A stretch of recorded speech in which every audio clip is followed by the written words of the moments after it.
Bom dia, amado. Louvado seja Deus. Hoje é domingo e mais um dia, mais um momento a gente está aqui diante do Senhor, diante da Sua palavra, para a gente aprender um pouquinho mais sobre a vida de Jó, a vida dessa pessoa que sofreu tanto na vida, mas que deixou bastante ensinamento para a gente. Louvado seja Deus pelo dia, pela manhã. Tá friozinho aí. Eu já tomei meu café. Eu acredito que você está tomando o seu ou já tomou. Então, a gente precisa agradecer a Deus pela providência que Ele dá para cada um de nós, não é verdade? Que Deus continue abençoando você, que você continue amando a palavra do Senhor e você continue aí se esforçando para priorizar esse momento, né? Essa hora da manhã do domingo, para que você tenha contato com a palavra de Deus. Amém? Que Deus abençoe teu coração e agradeça a Ele, porque você sabia que a vontade de estar na presença do Senhor, a vontade de ler a Bíblia, a vontade de fazer as coisas boas, elas provêm do céu e não da nossa própria natureza? A nossa natureza, ela é inclinada para a preguiça, para o pecado, para a falta de ter comunhão com os irmãos. A nossa natureza humana é uma natureza pecaminosa. E quando a gente tem vontade de estar com os irmãos, quando a gente tem vontade de cantar um hino ao Senhor, quando a gente tem vontade de ler a Bíblia, isso provém do céu, não é nosso esforço. Nós temos a responsabilidade, é lógico, mas a gente precisa lembrar que é só o Espírito Santo de Deus que pode promover essas coisas no nosso coração. Então a gente precisa agradecer ao Senhor por tudo aquilo que Ele tem feito na nossa vida. Amém? Lembrar também, se você é da Igreja Batista Central Itaquera, quero te dizer que você está quase chegando na melhor idade. Você, esse mês, está comemorando 57 anos de igreja. Louvado seja Deus por isso, né? A nossa igreja está comemorando 57 anos. Especialmente esse ano, por conta desse problema da pandemia, a gente não vai poder se reunir para comer um bolinho junto, comer uma coxinha, tomar uma tubaína, um refrigerante, uma groselha, mas certamente Deus ele vai alegrar o nosso coração durante esse período. Então a gente vai estar lembrando em oração pela nossa igreja na data de hoje, não só hoje, mas todo esse mês a gente vai estar lembrando desses nossos 57 anos que a gente está fazendo, amém? Louvado seja Deus por isso. Então vamos colocar o nosso coração diante de Deus e orar, agradecendo a Deus por tudo isso que a gente falou e seguir com o nosso estudo. Vamos orar? Ó Deus, nós te agradecemos, ó Pai, pela vida da Igreja Batista Central em Itaquera, Senhor. Uma igreja que, ó Pai Santo, o Senhor organizou há 57 anos. Nós nem sabemos exatamente, ó Pai, como que o Senhor conduziu o coração dos irmãos naquela época, mas nós, ó Pai Santo, cremos que isso foi uma ação do Teu Espírito Santo. Pai Santo, a história da Igreja Batista Central Itaquera tem sido uma história bonita, tem sido uma história de luta, uma história de perseverança, e te agradecemos, ó Deus, pela vida dessa igreja. Te agradecemos, ó Pai Santo, pela morte de Jesus Cristo na cruz, que um dia proporcionou, ó Pai, que essa igreja fosse, ó Pai Santo, aberta, que essa igreja fosse inaugurada, que essa igreja fosse plantada ali em Itaquera. Que o Senhor continue, ó Pai, usando as gerações para que a Tua palavra continue sendo anunciada, ó Pai Santo, ali, ó Pai, naquele local. Obrigado pelas gerações passadas, te agradeço pela geração presente desta igreja e, Pai Santo, nós já te agradecemos pelas gerações futuras que virão, porque nós acreditamos que essa igreja ainda, Pai Santo, há de trabalhar no Teu reino por muitos anos. Em nome de Cristo Jesus, nós te agradecemos pelo cafezinho, nós te agradecemos pela coberta quentinha que o Senhor nos deu essa noite, nós te agradecemos, ó Pai Santo, por nossas famílias, por nossos filhos e principalmente te agradecemos porque estamos diante do Senhor e da Tua palavra.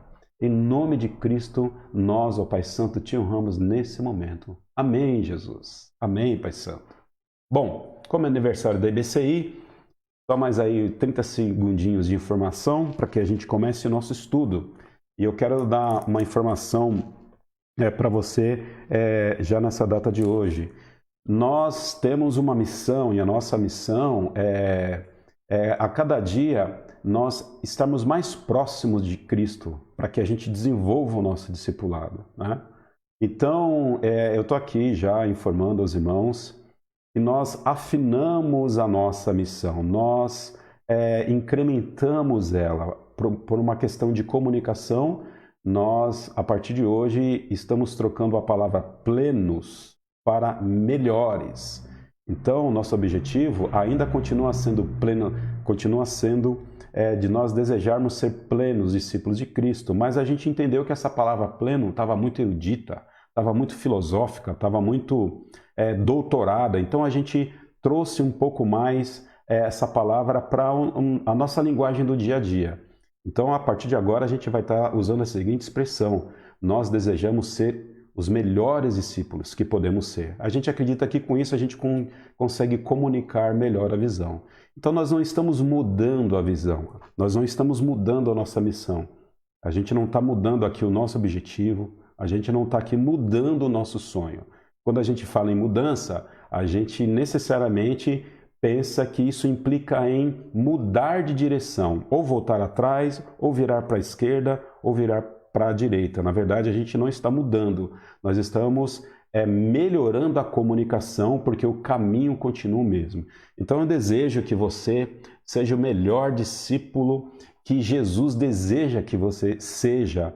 E eu acredito também que você deseja melhorar a sua vida cristã, melhorar o seu relacionamento com Deus, melhorar enquanto cidadão e principalmente melhorar enquanto discípulo de Jesus. A gente lembra que Jesus, ele falou aos seus discípulos que eles precisavam ser plenos, que eles precisavam ser perfeitos, assim como o Pai que está no céu era pleno, era perfeito, era teleios, né? A palavra ali no grego.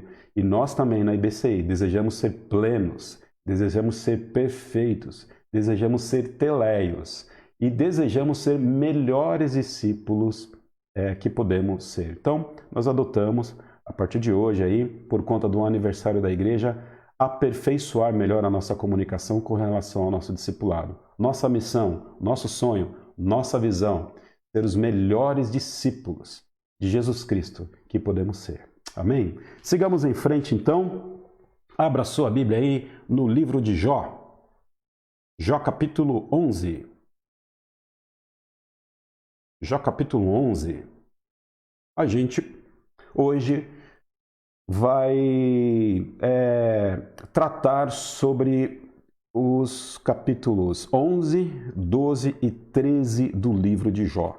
Certamente a gente não vai ler todo o conteúdo, mas a gente vai pegar aqui as informações centrais e aquilo que é de mais importante no texto para que a gente possa aprender aqui um pouco mais sobre esse tema, sobre esse fenômeno, né, chamado Jó. A gente lembra algumas coisas importantes, né?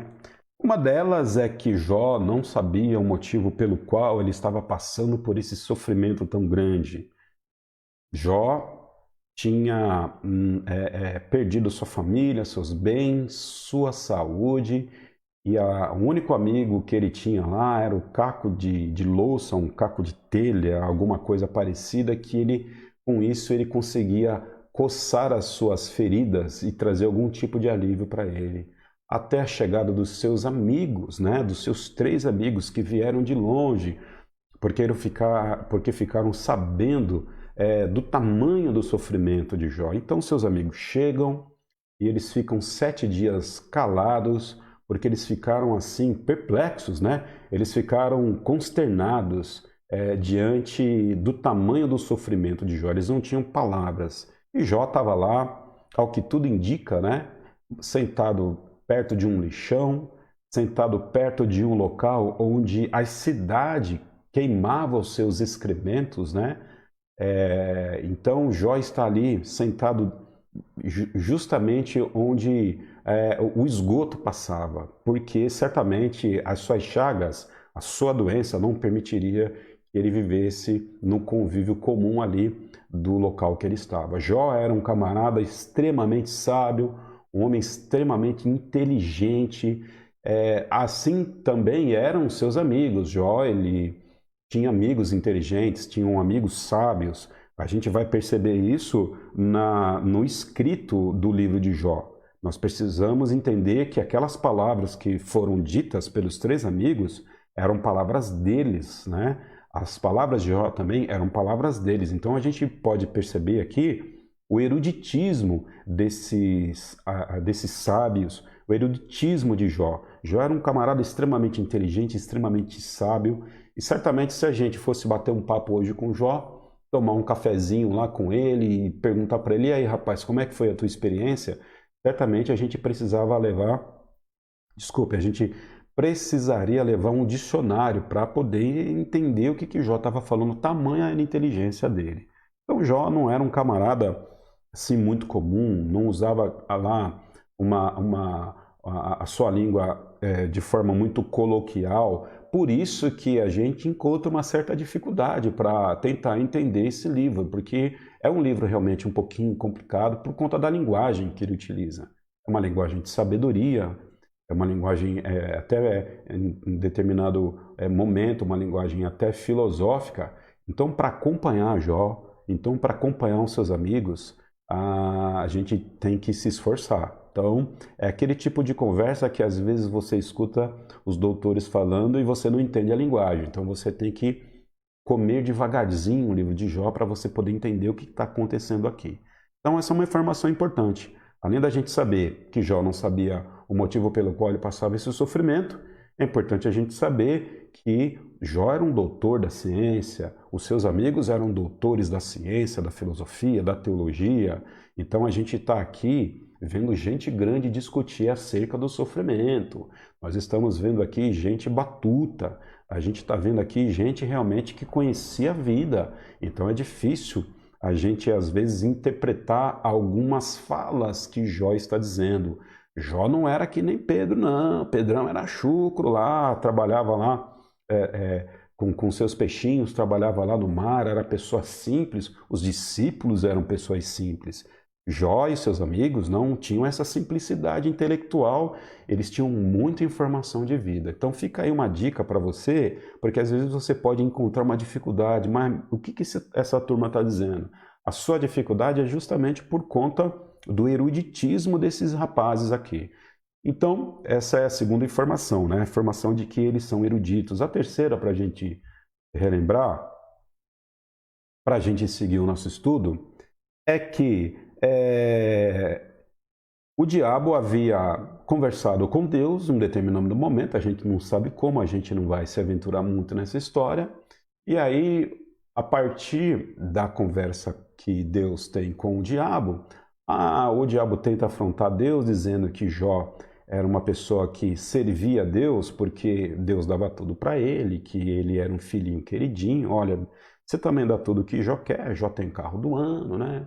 Jó tem Bolsa Família, Jó tem seguro-desemprego, Jó tem uma casa própria, enfim, Jó tem todos os benefícios, pai, que o Senhor pode dar para ele, é por isso que ele te serve. E aí Deus está dizendo, vai dizer para o diabo o seguinte: você está totalmente enganado. Então, toca lá em Jó, só não tira a vida dele que você vai ver que ele vai continuar me adorando e continuar me louvando. Então, quando o sofrimento cai na vida de Jó, a provação na vida de Jó, ela vem por conta desse diálogo que existe entre Deus e o diabo. E esse é o motivo pelo qual Jó não está sabendo o tamanho do sofrimento, o motivo pelo qual o tamanho do sofrimento recaiu sobre a sua vida. Então, o que acontece na vida de Jó acontece por conta de um ato soberano de Deus sobre a vida dele, que não necessariamente é produto de um desvio moral, de um desvio de caráter ou de um pecado que Jó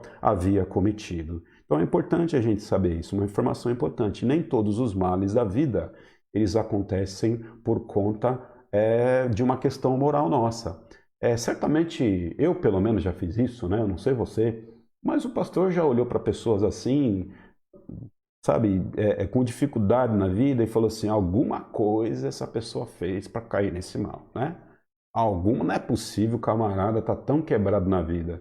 alguma coisa errada ele fez, tá vendo aí? Porque se ele vigiasse, ou se ele isso, ou se ele aquilo, humanamente falando, a gente olha as pessoas e vê o mal que recai sobre elas, e o que a gente faz? A gente já vai acusando, a gente já vai emitindo juízo. Mas o livro de Jó, ele nos ensina que a gente tem que ter prudência com relação ao sofrimento dos outros. Nem todo mal que recai sobre as pessoas, nem todo mal que recai sobre uma igreja, nem todo mal que recai sobre uma instituição, nem todo mal que recai sobre uma sociedade necessariamente é produto de um pecado.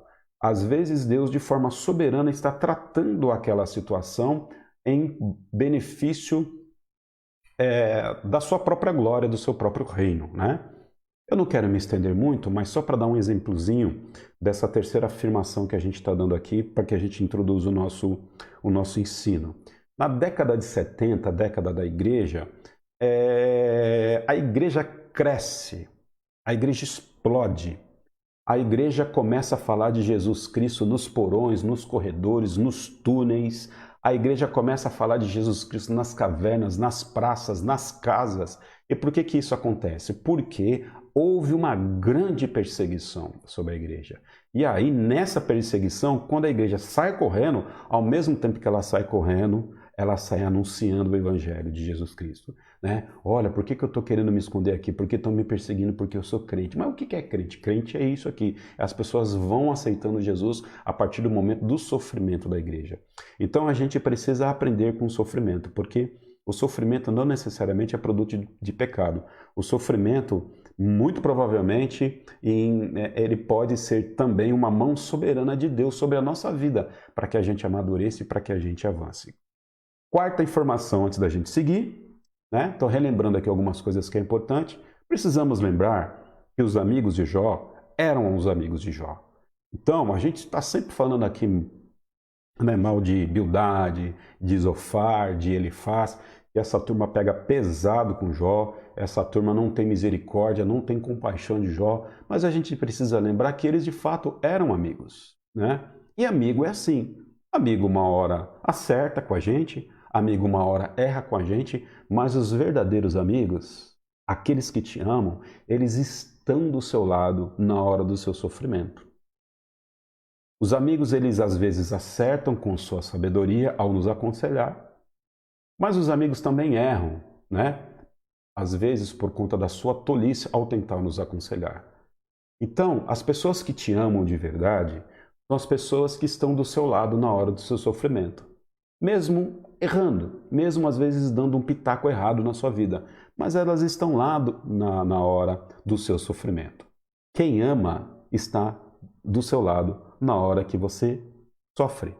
Quem não te ama pode até dizer que te ama, mas ele não está perto de você.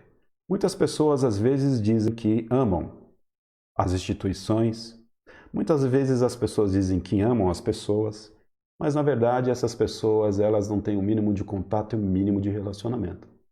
Por isso que a gente acredita que para ser melhor discípulo de Jesus Cristo a gente precisa andar junto, a gente precisa comer junto, sofrer junto e sorrir junto. Os verdadeiros discípulos de Jesus amam os seus irmãos, amam a sua igreja e andam junto com ela. E assim eram os amigos de Jó. Apesar dos erros que eles cometiam, eles eram amigos, eles conviviam juntos. Porque a gente vai perceber isso, que lá na frente os amigos de Jó se arrependem do que falaram para Jó. E a gente sabe que o desfecho sobre o livro de Jó é um desfecho de final feliz.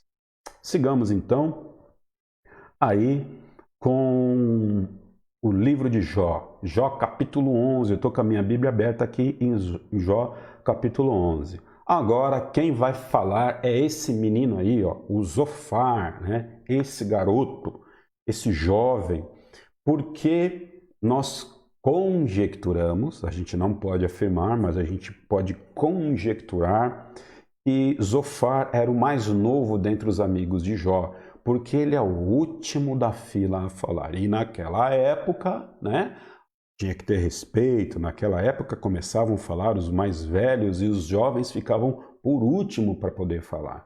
Então, ao que tudo indica aqui, Zofar é o mais novo dentre os amigos de Jó, ok? E existia todo um protocolo ali para que os diálogos entre essas pessoas que eram sábias, essas pessoas que eram extremamente inteligentes, existia ali todo um protocolo para poder falar. Não é que nem hoje bagunçado, não, né? Hoje todo mundo quer falar e se fala ao mesmo tempo e ninguém se entende. Naquela época, primeiro falava um, depois falava o dois, depois falava o três, era tudo certinho. E a gente pode perceber aqui que enquanto um fala, todo mundo escuta. Enquanto Jó fala, os três escutam. Então a gente acredita que Zofar era a pessoa mais nova aqui, um rapaz, possivelmente, né? E aqui a gente não afirma, mas a gente conjectura por conta da característica histórica da época. E a gente pode perceber o seguinte aqui, né? Nós vamos ver aqui 3 acusações de Zofar. E ele parece que tá brabo, esse menino aqui. Ele tá irado, ele tá assim, como se... Sabe aquela pessoa que pega o cajado e que pega a Bíblia e dá uma de santarrão e fala um monte de versículo bíblico, eis que vos digo, ó varão, eis que vos digo, ó varão. Na verdade, essa pessoa está com a vida toda errada e está querendo falar de Deus sobre você, profetizar sobre a sua vida, mas ela mesma não tira a trave do olho dela para tentar tirar o cisco do olho do irmão. Zofar era esse camarada assim, e parece que ele tem uma pitadinha aí de ira, de brabeza, parece que ele era um camarada meio brabo, né?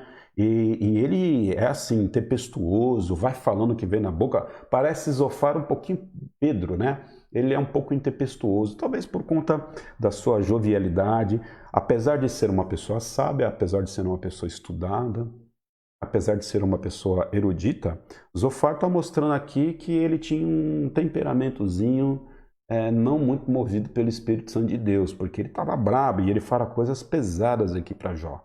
Então a gente vai ver aqui as 3 acusações que esse menino bravo ele fala acerca de Jó, ok? Sigamos lá. Então tá aí, eu deixei aí para você na tela os tópicos para que você possa acompanhar com maior qualidade aí o texto. Do verso 1 ao 4,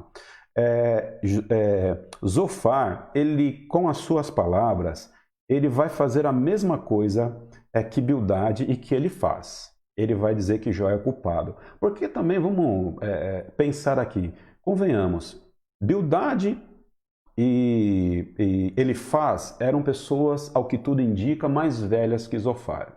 E eles já tinham dado a sua opinião. E os dois já haviam acusado Jó de pecado. Certamente, Zofar ele entrou também na vibe. Certamente, Zofar ele vai também entrar no ritmo da conversa. Porque vai ser difícil defender Jó, né? Quem defenderia Jó? Eu acho que se eu fosse Zofar, falei a mesma coisa com ele. Então, Zofar agora ele vai acusar Jó. Então, a primeira acusação que a gente vê Zofar fazendo, a gente consegue ver aqui a partir do verso 1 ao verso 4, uma fala de acusação, as suas primeiras acusações. Vamos ler então, a partir do verso 1, capítulo 11 de Jó? Então Zofar de Naamate respondeu: ficarão sem resposta? A gente lembra lá no verso 10 que Jó estava lá falando, isso justificando, né? Jó falou e agora Zofar entra no jogo. Zofar então vai falar para Jó. Então Zofar de Naamate respondeu: ficarão sem resposta todas essas palavras? Irá confirmar-se o que esse tagarela diz? Pense num camarada ousado, atrevido, né? Sua conversa toda calará os homens? Ninguém repreenderá por sua zombaria? Você diz a Deus: a doutrina que eu aceito é perfeita, eu sou puro aos teus olhos. Então a gente está vendo aqui esse menino, né, inquieto, né, ele está inquieto aí no seu coração. Parece que ele está vendo os 2 amigos conversar com Jó, Jó respondendo, e parece que ele não vê a hora de poder falar. Ele está ali doido, né? Ele não interrompe ali a conversa, até porque ele tinha ali um protocolo todo para cumprir, ele era um rapaz educado, refinado, né? E então ele está esperando ali a hora de chegar para ele entrar em cena. E quando ele entra em cena, ele está, ao que tudo indica, tão ansioso ele já vai acusando Jó. Primeira coisa que ele fala é que Jó é um falador, ele é um tagarela, que ele não para de falar. Ô, gente, deixa eu falar uma coisa para vocês aqui. Quando você vai aconselhar pessoas, você precisa deixar que as pessoas falem. Deixa a pessoa falar, né? Olha que interessante. Às vezes eu tenho a oportunidade de aconselhar pessoas, né? E às vezes nessas oportunidades eu não falo nada ou falo muita pouca coisa. E a gente escuta, pastor, você é uma bênção, por que eu não falei com você antes? Na verdade, não falei nada. A pessoa só colocou do coração aquilo que estava represado. Ela, na verdade, não queria ouvir nada de mim. Ela só queria compartilhar as angústias que estavam no seu coração, né? Então, ao aconselhar, deixa a pessoa falar.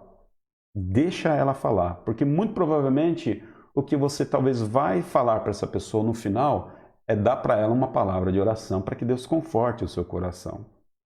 Isofar, ele era um mau conselheiro. Além de não ouvir, ele ainda acusava Jó de falar muito. Chamou Jó de tagarela. Então, ele culpa Jó, ele traz uma carga de culpa sobre Jó, que os seus próprios amigos lá atrás já estavam fazendo isso de forma similar. Fala que Jó é a pessoa que fala muito, que não controla as palavras. Agora, esse camarada, mais uma vez, ele não tem empatia. O que é empatia? Se colocar no lugar do outro, para entender ou tentar entender o sofrimento do outro. Não é fácil, né? Tem gente que finge que sofre, né? Tem gente que finge que sofre. Tem pessoas que têm uma grande dificuldade de caráter e elas necessariamente a toda hora estão querendo chamar a sua atenção para que você dê atenção que elas entendem que elas merecem por conta de carências que foram construídas na sua vida desde o berço. E a gente, às vezes, não precisa ficar escutando essa ladainha toda, uma vez que você identifica que nessas pessoas que têm a necessidade de falar, na verdade, ela não está querendo abrir o seu coração e expor o seu sofrimento para você. Na verdade, ela está querendo se autoafirmar, ela está querendo chamar a atenção para si mesmo, e aí você precisa fazer uma abordagem diferente. Não obstante, a gente também precisa ter um olhar para aquelas pessoas que de fato têm um sofrimento real. Era evidente que Jó estava com um sofrimento real. Era evidente que Jó não era um crente carente. Era evidente que Jó não era um crente melindroso. Era evidente que Jó não queria as atenções do mundo para ele. Ô, gente, vamos lá, ele perdeu 10 filhos, né? Então, um camarada desse estava vivo aqui pela graça de Deus. Ele perdeu 10 filhos, ele perdeu os seus bens materiais, perdeu os seus servos. A desgraça caiu sobre a cabeça de Jó e ainda Deus deixou para Jó uma mulher linguaruda. A verdade é essa, né? Deixou para Jó uma mulher linguaruda que estava dizendo para Jó o seguinte: olha, você amaldiçoa logo esse Deus e morre. Olha o que acontece. Lembra lá? O que o diabo queria que Jó fizesse? O que o diabo disse para Deus? Se você tocar lá na pele de Jó, Jó vai te amaldiçoar. E o que a mulher de Jó falou que Jó tinha que fazer? Amaldiçoa logo. Então, o diabo é linguarudo, né? O diabo, ele é linguarudo. Não está na Bíblia, mas ele é. Assim como a mulher de Jó também era linguaruda, ou seja, trazia aquele peso sobre a vida dele. Então Jó, ele tinha lá as suas angústias honestas, as suas angústias sinceras, gente.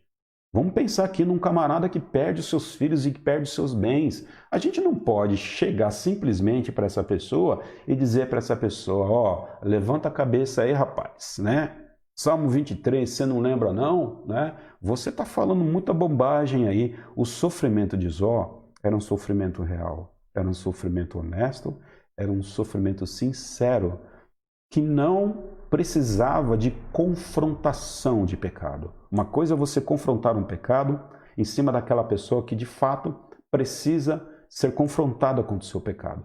Outra coisa é você ouvir a pessoa dentro das suas angústias e dentro das suas aflições. Os amigos de Jó foram com a proposta de confronto. No entanto, eles deveriam ir com a proposta de aconselhamento, de ouvir aquilo que Jó estava fazendo, ou melhor, ouvir aquilo que Jó tinha no coração. Eles estavam ouvindo as palavras de Jó, mas não estavam escutando aquilo que Jó tinha no coração e na sua alma. Não necessariamente aquilo que nós falamos é necessariamente aquilo que vem do íntimo do nosso coração. Eles tinham que fazer uma leitura toda da vida de Jó, e eles estavam fazendo uma leitura apenas daquilo que Jó estava dizendo. Então, eles não tinham um olhar pastoral, não tinham um olhar para o coração. E nós precisamos desenvolver um olhar pastoral para as pessoas. Então, Jó, ele é culpado segundo Zofar. Zofar está dizendo que ele é falador, falastrão, tagarela, e está dizendo que ele está zombando. Olha só, Zofar acho que se Jó tivesse ali um pouco mais de energia, tinha pego um rei ali, uma chinela havaiana, e tinha batido ali em Zofar, tamanha petulância, né? E com essa pitadinha de ira, com essa pitadinha de rancor, com essa pitadinha de terror, de ira, de brabeza que Zofar estava trazendo aqui sobre a sua fala. Sigamos em frente então, a gente vê que Jó, ele é culpado aos olhos de Zofar. Ele é culpado. Vamos lá, gente, vou voltar de novo. Eu sei que eu estou sendo repetitivo. Desgraça na vida dos outros não necessariamente é produto de pecado. Não julgue as pessoas pela dificuldade que essas pessoas estão passando. Não faça isso. Não seja humildade, não seja um Elifaz, não seja um Zofar. Não olhe as pessoas de fora e diga o seguinte: está em pecado. Calma lá, rapaz. Você não sabe o que Deus está trabalhando, você não sabe qual é a proposta e o plano de Deus sobre a vida dessa pessoa. Então a gente precisa ter muito cuidado para não acusar aquelas pessoas que estão passando por extremas dificuldades. Ok? Sigamos aqui então, a partir do verso 5, a gente vai começar agora a fazer a seguinte leitura das palavras de Zofar. Zofar está dizendo aqui que Jó, ele não conhecia tanto a Deus assim como ele deveria conhecer. Segundo aquilo que Zofar ouviu, a interpretação que Zofar vai ter de Jó é que Jó não conhece esse Deus. Perceba só, Zofar está se colocando no lugar, e ao que tudo indica é uma pessoa mais nova ali do grupo, e ele está se colocando no lugar de que ele conhece mais Deus do que o próprio Jó. Então, Zofar é aquele camarada que está lá com uma Bíblia debaixo do sovaco, né? E ele está abrindo a Bíblia diante de Jó e está dizendo o seguinte, ó, aqui está escrito assim, ó.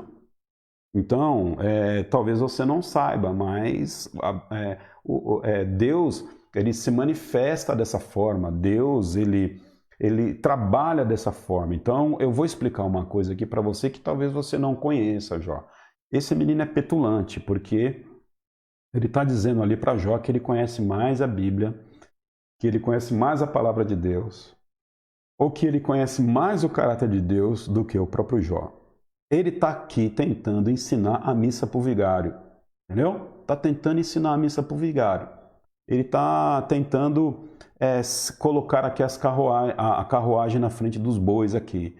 Ele, na verdade, deveria aprender, e ele agora está querendo ensinar para Jó. Na verdade, Jó é quem está ensinando sobre Deus para ele, mas ele está ali com seu coração e com seu espírito endurecido, e agora é ele que se coloca no lugar de professor de Jó. A partir do verso 5, a gente pode ver essas expressões aqui. Verso 5. Ah, se Deus lhe falasse, como se Deus não houvesse falado para Jó. Olha só, né? Ah, se Deus lhe falasse, se abrisse os lábios contra você e lhe revelasse os segredos da sabedoria, pois a verdadeira sabedoria, olha só, é complexa, né? Ele é o sabichão, está dizendo aqui para Jó que a sabedoria é complexa, né? Fique sabendo que Deus esqueceu alguns dos seus pecados. Fique sabendo você, viu, Jó? Verso 7. Você consegue perscrutar os mistérios de Deus? Pode sondar os limites do Todo-Poderoso? São mais altos que os céus, o que você pode fazer na terra? Verso 8 de novo. São mais altos que os céus, o que você poderá fazer? São mais profundos que as profundezas, o que você poderá saber? Seu comprimento é maior que a terra e a largura é maior que o mar. Ele está falando aqui sobre os atributos de Deus, né? Se ele ordena uma prisão e convoca o tribunal, quem poderá se opor-se? Pois ele não identifica os enganadores e não reconhece a iniquidade, logo que a vê. Então, ao mesmo tempo que ele vai falando sobre o caráter de Deus, que Deus é excelso, que Deus sabe todas as coisas, que ninguém pode compreender o tão alto e sublime conhecimento de Deus, ao mesmo tempo aqui, lá no final, ele já dá mais uma cutucada na costela de Jó, ele já dá mais uma beliscadinha e diz o seguinte, olha, pois ele identifica os enganadores, está chamando Jó de enganador aqui, ó, e não reconhece a iniquidade, e não reconhece a iniquidade logo que vê, está chamando Jó de enganador, de iníquo, de pecado, e é assim, né, e ele fala umas palavras bonitas, né, eles falam um português aqui, eu vou chamar de português para melhor comunicar aqui, né? Não que ele falasse português, mas ele fala um português rebuscado, umas palavras assim bonitas, né? Que a gente precisa ir lá no dicionário para tentar entender. Mas na verdade ele está aqui com luva de pelica, ele está aqui esbofeteando a cara de Jó, né? Ele está aqui dizendo que Jó não conhece esse Deus que ele diz que conhecia. Zofar aqui é petulante, esse menino aqui é atrevido, não é verdade? Então a gente pode ver essa característica aqui na vida de Zofar. Mas era um amigo de Jó e a gente não pode perder isso de perspectiva. Amigo erra, mas amigo, errando ou acertando, é aquele que está do seu lado. E Jó estava do lado e Zofar estava do lado de Jó nesse instante. Amigo ama. Amigo não te abandona na hora do aperto e na hora do arroxo. Né? Pode até não concordar com você, mas ele fica junto com você. E louvado seja Deus que Jó tinha aqui esses amigos, né? Apesar de, nesse primeiro momento, os amigos estão basicamente na carne aqui, como Zofar, ao que tudo indica, estava na carne. Apesar de ser um momento em que a sabedoria, na verdade, ela se torna tolice, a gente pode entender de fato que havia ali uma boa intenção no coração de Zofar. O problema é que boas intenções não necessariamente estão ligadas à sabedoria, ok? Como diz o filósofo, e eu não sei quem disse isso, de boa intenção o inferno está cheio. Sigamos em frente então. A partir do verso 13 e 20, Zofar vai dizer o seguinte, ó, Jó, você é teimoso, rapaz, você é cabeça dura. Você tem dura cerviz. Sabe o que é cerviz? É nuca. A palavra de Deus fala, né?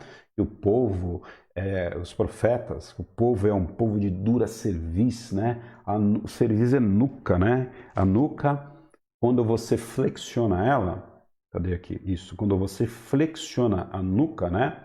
Quando você flexiona aí a sua coluna, né, a sua cerviz, o seu cervical, você se coloca em lugar de serviço, em lugar de obediência, em lugar daquele que está escutando.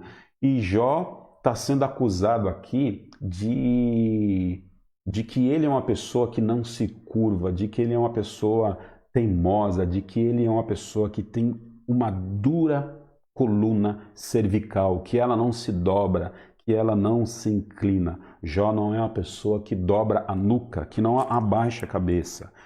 Zofar está acusando de novo aqui Jó, dizendo que ele é teimoso. Vamos lá, verso 13 e 20. De 13 a 20. Contudo, se você lhe consagrar o coração, Jó, se você lhe consagrar o coração, então eu parto do pressuposto que você não é um homem consagrado. Contudo, se você lhe consagrar o coração e estender as mãos para ele, se afastar das tuas mãos do pecado, não permitir que a maldade habite em tua tenda, então você levantará o rosto, sem envergonhar-se. Será firme e destemido. Você esquecerá as suas desgraças, lembrando-as apenas como águas passadas. A vida será mais refulgente que o meio-dia, e as trevas serão como a manhã em seu fulgor. Você estará confiante graças à esperança que haverá. Olhará ao redor e repousará a sua segurança. E repousará em segurança. Se você se consagrar, deixa de ser teimoso, tagarela. Deixa de ser teimoso, seu zombador, seu falante. Reconhece logo esse seu pecado. Se você se consagrar. Então aqui existe uma condição para Deus te abençoar. E você não está sendo abençoado porque você não está cedendo à condição de Deus. Ora, se você não cede à condição de Deus, significa que você é uma pessoa teimosa, que você não deseja se arrepender. Se você se consagrar, né? Se as tuas mãos se afastarem do pecado. Então, Jó, larga de ser teimoso, rapaz. Se arrepende logo dos seus pecados para que Deus possa te abençoar. Essas, então, são as 3 acusações, são as 3 palavras de acusação de Zofar. Zofar, aqui nesse primeiro discurso dele, ele é a pessoa que fala pouco, ele é mais objetivo, ele é mais curtinho na sua fala, mas ele é mais ácido. E a palavra de Zofar é uma palavra mais venenosa, é uma palavra que tem um pouquinho mais de pimenta, é uma palavra um pouquinho mais pontiaguda. Então ele fala pouco, mas o pouquinho que ele fala é para acabar de vez com a vida de Jó. Então, às vezes, não precisa falar muito para você poder magoar uma pessoa, para você poder destruir a vida de uma pessoa. Às vezes, com poucas palavras, você pode realmente acabar aí com a estima de uma pessoa, e era aqui o que Zofar estava tentando dizer. Então, crentão, né? Sabichão, ao que tudo indica, uma pessoa mais jovem, ele vê lá os seus 2 amigos falando, aí ele entra em cena, e quando ele entra em cena, então, ele lasca a madeira de Jó. E aqui ele pega pesado com Jó. Diz que Jó é culpado, um tagarela, um zombador. Ele diz que Jó não conhece Deus tão bem assim, e ele diz que Jó é teimoso. Gostaria de um amigo desse? Terrível, né? Mas era amigo, e amigo às vezes falha. Sigamos então agora nas 3 declarações de Jó. Então, capítulo 12, capítulo 13 e capítulo 14 é Jó agora argumentando em cima do discurso de Zofar. Vamos lá lembrar uma característica importante do livro de Jó. Grande maioria do livro de Jó, antes da intervenção necessariamente de Deus nessa história, a partir do capítulo 27, antes da intervenção de Deus, esses capítulos, eles na verdade, os capítulos iniciais, eles tratam de um discurso, de um diálogo, de uma reflexão, de uma conversa ácida sobre o sofrimento de Jó, a partir dele e dos seus 3 amigos. Então você imagina você com 3 amigos numa sala discutindo um problema, ou seu ou de outra pessoa. E eles estão ali discutindo, conversando, dialogando, tentando entender qual que era o problema que estava acontecendo na vida de Jó e por que aquilo estava acontecendo. Então, nessa conversa de amigos, uma hora palavras certas, outra hora palavras erradas, a gente pode perceber que os amigos discursam e Jó responde. Os amigos discursam e Jó responde. Os amigos discursam e Jó responde. E agora Jó vai responder. E ele vai usar aqui um texto grande para poder responder a fala curta de Zofar. Então, Zofar fala pouquinho, mas a sua fala é venenosa. E Jó agora, ele vai falar bastante, ele fala 3 capítulos aqui praticamente, dando resposta sobre as acusações de Zofar. Capítulo 12, a gente vai perceber que Jó ele vai dizer o seguinte: rapaz, você está dizendo que eu não conheço Deus, e eu vou dizer para você que eu conheço o Senhor. Nessa perspectiva que você está dizendo. Lógico que eu não conheço o Senhor na sua plenitude, né? Na sua perfeição, mas eu conheço o Senhor o mínimo para dizer aquilo que eu já tenho dito sobre ele. O que Jó está dizendo aqui no capítulo 12 para Zofar é o seguinte: não venha você querer me ensinar sobre o conhecimento de Deus. Então, se ponha no seu lugar, né? Pensa, reflete, porque na verdade eu estou mais para ensinar de Deus do que para ser ensinado principalmente por você. Então, não venha com esse negócio que eu não conheço Deus, não, porque eu conheço muito bem, sou um homem íntegro, sou uma pessoa que o serve. Então, abaixa o tom de voz para falar comigo naquilo que se refere ao conhecimento de Deus. É o que o capítulo 12 vai dizer para a gente. Vamos ler aqui alguns trechos do capítulo 12 para a gente ter essa ideia. Então Jó respondeu, verso 1 do capítulo 12: sem dúvida, vocês são povo e a sabedoria. Sem dúvida, vocês são o povo e a sabedoria morrerá com vocês. Mas eu tenho a mesma capacidade de pensar que vocês têm. Não sou inferior a vocês. Quem sabe, quem não sabe dessas coisas? Ou seja, aquilo que Zofar estava tentando ensinar para Jó, Jó está dizendo o seguinte: olha, deixa eu falar uma coisa para vocês aqui. Eu reconheço a sabedoria de vocês. Eu não quero aqui dizer que tudo aquilo que vocês estão dizendo não é verdade. Porém, deixa eu falar uma coisa para vocês, Zofar. Eu não sei menos de Deus do que você não, rapaz. Todas essas coisas que vocês acabaram de falar, do ponto de vista geral, são até verdades acerca da natureza de Deus. E eu sei disso também. Então não tente me explicar aquilo que eu sei. Não venha para mim tentar dizer que Deus é bom, porque eu sei que Deus é bom. Não vem para mim tentar dizer que Deus é soberano, porque eu sei que Deus é soberano. Não vem tentar falar aqui para mim que Deus visita a iniquidade do pecador, que eu sei que ele faz isso. Então não me ensine aquilo que eu já sei, né? Então eu não sou o que? Inferior a vocês. O Jó estava dizendo o seguinte: não me subestimem, não subestime a minha capacidade de entender as coisas, não subestime o meu conhecimento que eu tenho de Deus. Não me venha com receita pronta para poder tentar me aconselhar diante do problema que eu estou passando. A gente, às vezes, ao conversar com pessoas, nós vamos com receitas prontas. Temos que ter fé, pastor, porque se nós tiver fé, nós não vai, essa pandemia não vai pegar nós. Pega sim, filho. Não é uma questão de fé. Não subestime, às vezes, a capacidade que as pessoas têm do conhecimento de Deus e do conhecimento da verdade. Às vezes nós estamos usando Bíblia para as pessoas que, na verdade, estão na posição de ensinar. Não que as pessoas que estão na posição de ensinar não sejam ensináveis. Elas são ensináveis, de fato. Mas a gente precisa ir com calma e com cautela, porque às vezes a gente subestima a fé das pessoas. Às vezes a gente subestima o conhecimento das pessoas, né?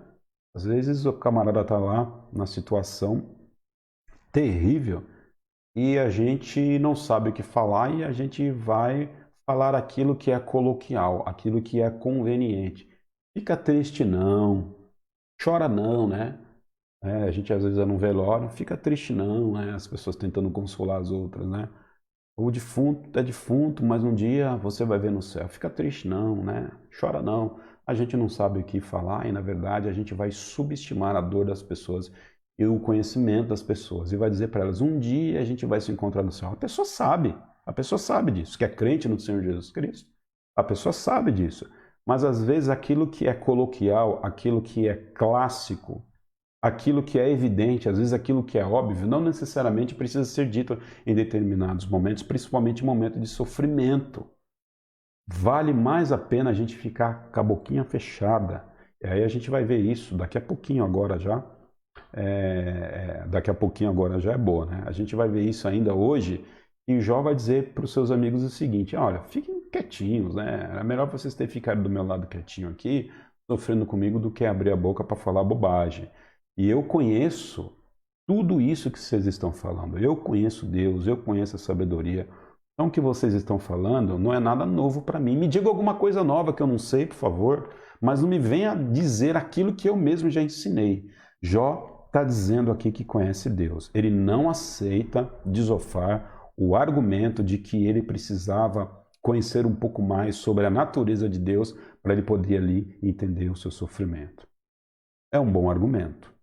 Jó está não quebrando as verdades, algumas verdades que Bildade traz em sua fala. Ele está até dizendo, bom, isso aqui é verdade, não precisa me dizer isso porque eu já conheço.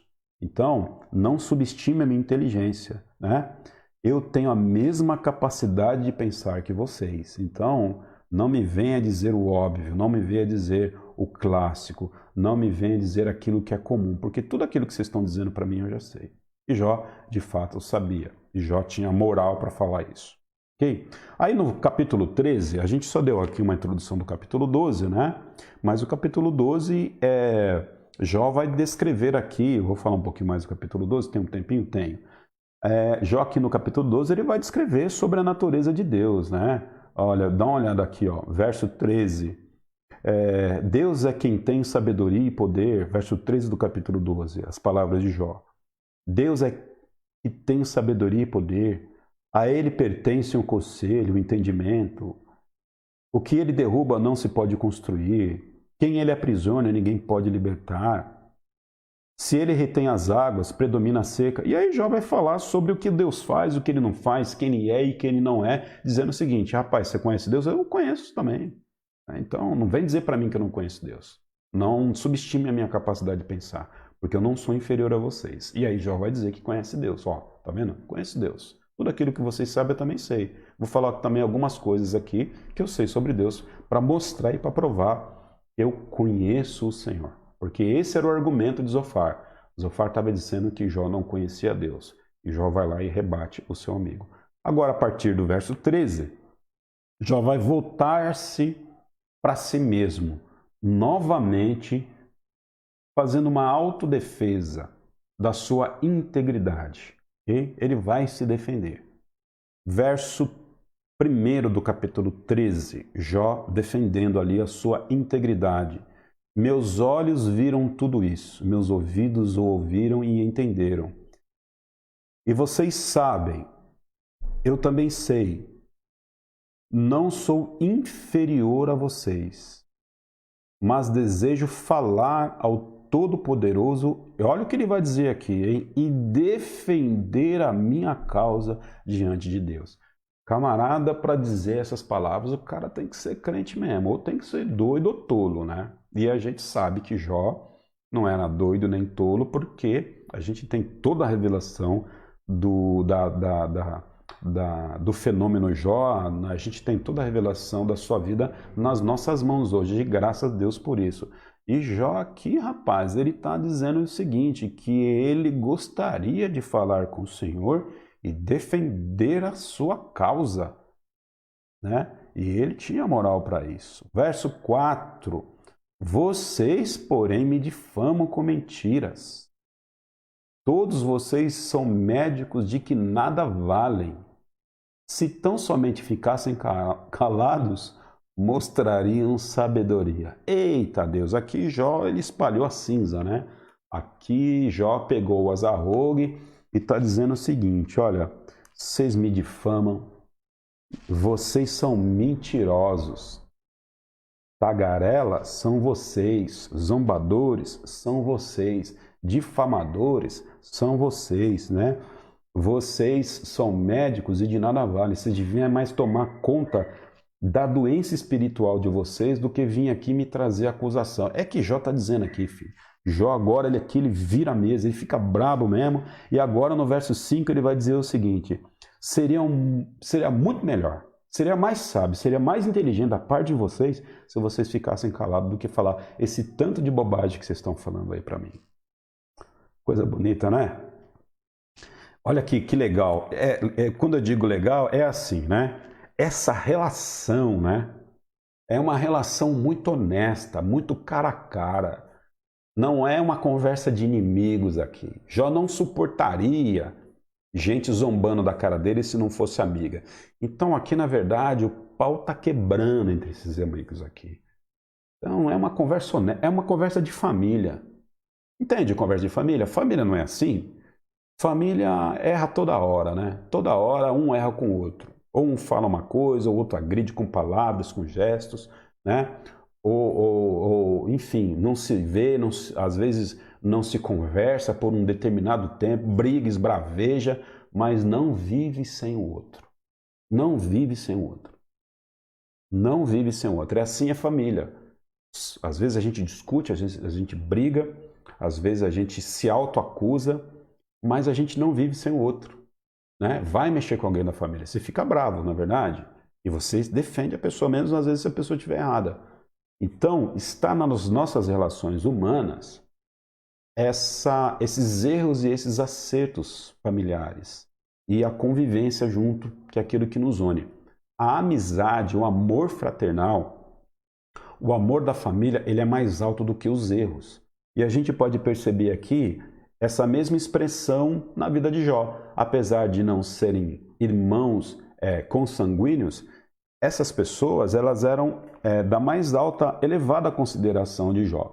E quando as pessoas têm um relacionamento sincero e um relacionamento honesto, às vezes as pessoas falam mesmo o que pensam das outras. E Jó está aqui sem protocolo, sem muito verniz, realmente dizendo agora para os amigos de Jó aquilo que eles precisavam ouvir. Eles podiam ficar de boca fechada, gente. Eles vieram de tão longe, né? Chegaram aqui, ficaram comigo 7 dias aqui chorando comigo e tal. Viram aqui a minha desgraça. Primeira oportunidade que vocês tiveram para falar, vocês falaram besteira, gente. Ô, gente, tem compaixão de mim. Vocês estão querendo arrumar minha vida? Arruma a vida de vocês, vai. Arruma a vida de vocês. Vocês são médico para mim, vocês precisam examinar a vida de vocês. Então Jó aqui, ele dá na boca do estômago. Jó não tem piedade aqui. E eu penso que não foi fácil para Zofar e para os seus amigos ouvirem aqui o que Jó estava dizendo. Porque Jó estava defendendo aqui a sua integridade. Verso 6, vamos ler mais um pouquinho aqui do capítulo 13, verso 6. Escutem agora o meu argumento. Agora eu vou falar, viu? Vocês estão aí? Cheio de razão? Agora eu vou falar. Fica quietinho, cala a boca, fica quieto, que agora eu vou falar. Jó está defendendo aqui a si mesmo, né? Escutem agora o meu argumento. Preste atenção à réplica dos meus lábios. Sabia falar bem, né? Paz, como inteligente. Até para dar uma pisa, até para dar uma exortação aqui, uma admoestação, Jó sabia falar bonito. Ó, olha que coisa bonita. Escutem agora o meu argumento. Prestem atenção à réplica de meus lábios. Vocês vão falar com maldade em nome de Deus? Vocês estão usando o nome de Deus para falar com maldade acerca de mim? Ô, gente, faça isso comigo não, né? Vão falar enganosamente a favor dele? Em nome de Deus vocês vão falar engano? Vão trazer coisa que não sobre a minha natureza, sobre a minha integridade? Verso 8, vão revelar parcialidade por ele? Vão defender a causa em favor de Deus? Ou seja, não é a causa de Deus, nem a causa de Jó, é a causa de vocês, né, em favor de Deus. Os argumentos que eles estão usando para acusar Jó são argumentos que eles estão tentando argumentar a partir de Deus sobre a vida de Jó. Então Jó está destruindo aqui o argumento deles. Certamente, o verso 10. Com certeza ele os representaria se no íntimo vocês fossem parciais. O esplendor dele não os aterrorizaria? O pavor dele não cairia sobre vocês? Jó está dizendo aqui que eles não têm, na verdade, temor de Deus, né? Eles falam como se estivessem falando a partir de Deus, mas eles, na verdade, não têm nenhum temor de Deus. Olha o verso 13. Aquietem-se e deixem-me falar, e aconteça comigo o que acontecer. Jó é um camarada educado, um camarada refinado, né? Certamente tinha estudado lá na Universidade de Oxford no seu tempo, né? Se fosse hoje, a gente escreveria assim, ó, cala a boca, né? Mas fica quieto aí, ó. Porque agora eu vou falar. E Jó está usando aqui uma palavra bonita, quietem-se e deixem-me falar. A gente já manda calar a boca logo, que a gente não tem tanta educação aqui quanto Jó, mas ele segue aqui defendendo o seu argumento. E Jó está brabo agora aqui, né? E Jó está brabo mesmo, brabo. E o verso 15. Embora ele me mate, ainda assim esperarei nele. Certo é que defenderei os meus caminhos diante dele.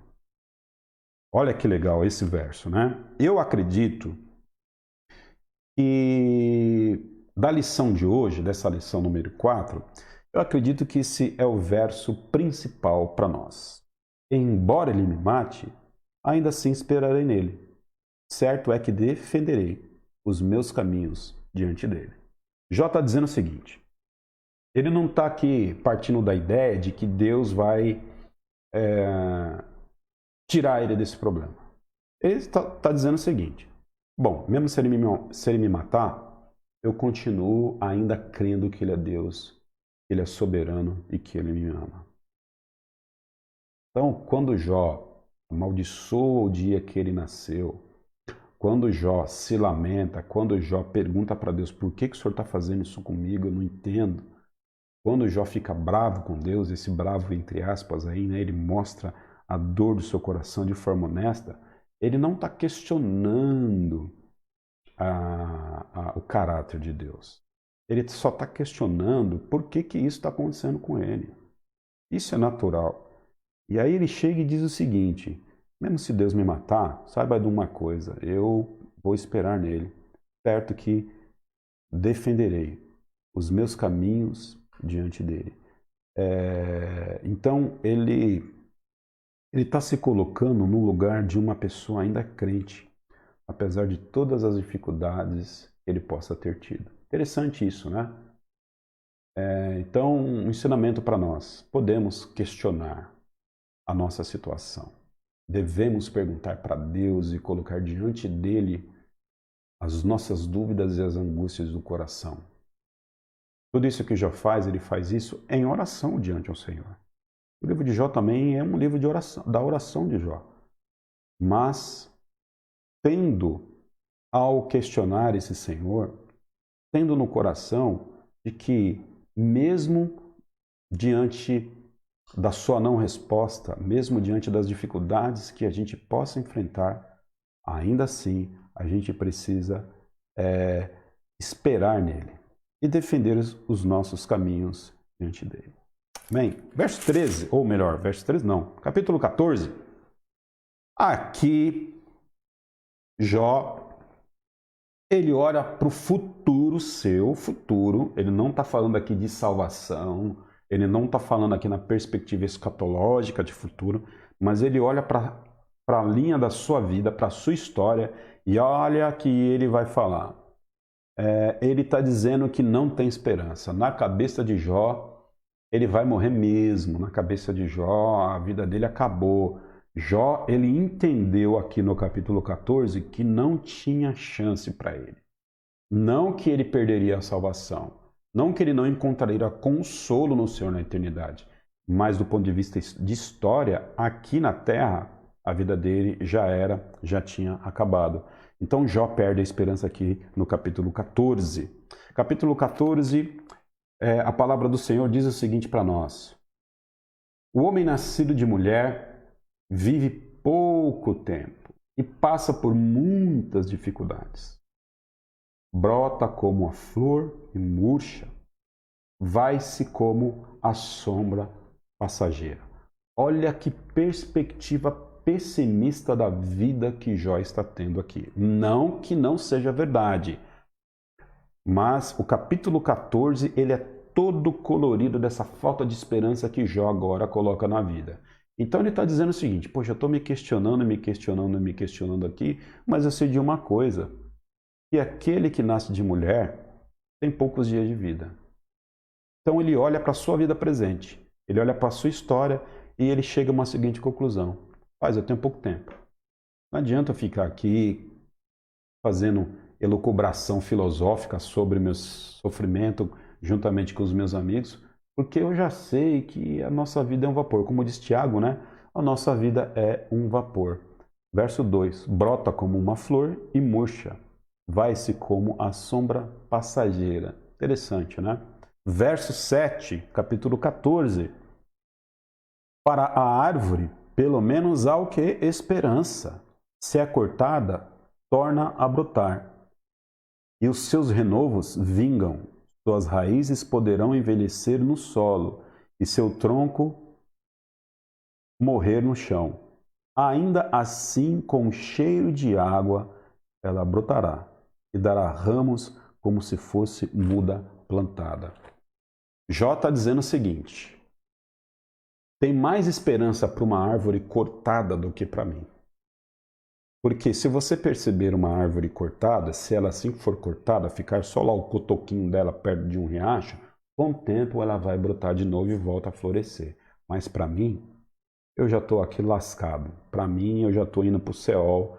Para mim, o Senhor já está me chamando. Para mim, a vida não tem mais esperança. Então, Jó se comparou com uma árvore cortada, com um toco. Jó está dizendo o seguinte: aquele toco lá é mais feliz do que eu. Porque aquele toco lá ainda tem uma esperança de, com a chuvinha, com uma água do ribeiro que pode molhar suas raízes, talvez suas raízes até ressequidas, essa árvore aí tem mais chance de brotar, de prosperar, de voltar à vida do que eu. Porque eu já estou partindo dessa para melhor. Jó termina esse argumento depois de Zofar dizendo que para ele não havia esperança. Mas perceba qual é a falta de esperança que Jó tem. Ele não tem falta de esperança no socorro do Senhor. Ele não tem falta de esperança na vida vindoura. A sua esperança está firmada no Senhor, porque ele disse que mesmo que o Senhor o matasse, ele ainda continuaria confiando nesse Senhor, nesse seu amor. Então, Jó, ele já está aqui com a cabeça de que estava indo embora mesmo. Ele já estava assim, se preparando para ir embora. Então, é aquele tipo de imagem, às vezes, que a gente vê em filmes, né? Que o patriarca ou a matriarca, a mãe ou o pai, ou alguém está indo embora, está lá no hospital e ele fala assim: olha, chama meus filhos, chama a turma aí, porque eu já estou indo embora. Então Jorge acreditava de fato que ele estava nos fins dos dias. Mas mal ele sabia que a vida dele ainda continuaria e com muita prosperidade. E louvado seja o Senhor por isso, por essa esperança que Ele nos dá. Termino aqui fazendo uma aplicação ao nosso coração, dizendo que nós podemos até perder a esperança dessa vida terrena, mas nós temos que continuar firme com a nossa esperança, esperando o Senhor, mesmo com a perca da nossa vida aqui na terra. Porque o nosso lar celestial está aberto nesse momento, com as suas portas abertas, nos esperando. Não que a gente queira morrer, né? Ninguém quer morrer, todo mundo quer ir para o céu, mas ninguém quer morrer. Mas a nossa esperança está no Senhor. Mesmo se as portas da vida na terra se fecharem para nós, as portas da vida do céu se abrirão um dia para a gente. Amém? Louvado seja Deus pela sua palavra, que Deus nos abençoe e que a gente continue aí firme nos estudos sobre o livro de Jó. Que Deus abençoe sua vida e que você encontre conforto e sabedoria diante da palavra de Deus. Bem, hoje, 18 horas, a gente tem o nosso culto. Lembrando, ainda nós estamos fazendo as transmissões online, ainda nós não estamos com nossos cultos presenciais. Logo, logo, se Deus quiser, a gente vai ter alguma informação sobre isso, mas momentaneamente nossos cultos presenciais estão suspensos. Mas agradeça a Deus aí o fato de você ter internet, porque tem muita gente que não tem internet. Agradeça aí o fato de você poder manipular a tecnologia, porque tem muita gente que não sabe manipular a tecnologia para poder ter acesso a esses conteúdos bíblicos. Agradeça a Deus pela misericórdia que Ele derramou sobre a sua vida. E você que é da família IBCI, agradeça a Deus duplamente, porque você hoje não necessariamente, né? Porque esse mês de agosto, você está completando 57 anos. Daqui a pouco você já é da melhor idade. Amém? Se Deus quiser, a gente chega na melhor idade enquanto IBCI. Vamos orar ao Senhor? Te agradecemos, ó Pai, no nome do Teu Filho Jesus Cristo. Obrigado, ó Pai, por esse estudo da Tua Palavra que enriquece nosso coração. Deus, aquilo que as palavras, ó Deus, não puderam comunicar, que o Teu Espírito Santo possa comunicar. Que o Teu Espírito Santo possa corrigir a nossa comunicação, porque nós cremos na intervenção dEle no Teu ensino. Mais uma vez nós te agradecemos por tudo, em nome de Cristo. Amém, Jesus. Deus abençoe a sua vida.